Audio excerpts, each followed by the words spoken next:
Minsan hindi natin napapansin, may dala pala tayong fear nung childhood pa nanggaling. Walang pera, mahirap lang tayo, hanggang dito na lang tayo, wala tayong maaabot. Words become walls. Pero si Jesus, He spoke differently.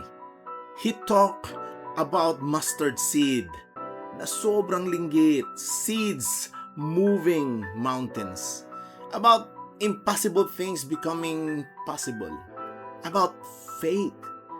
Because the kingdom of God changes how you think. Maybe your biggest poverty is not your wallet. Maybe it's your mindset. Because some people receive opportunities but reject them internally. They think ganito, hindi ko kaya, hindi ako worthy, wala akong ability.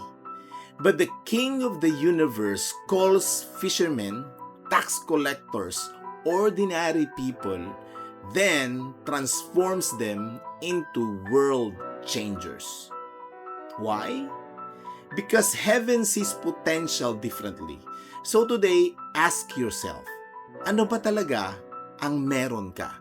Ano ba talaga ang hawak-hawak mo? Ano ba talaga ang ibinigay sa'yo ng Diyos? Fear? Shame? Defeat? Or the voice of the King? Because eventually, you live from the voice you believe the most. Kaya, come to the kingdom of God. Come to Jesus.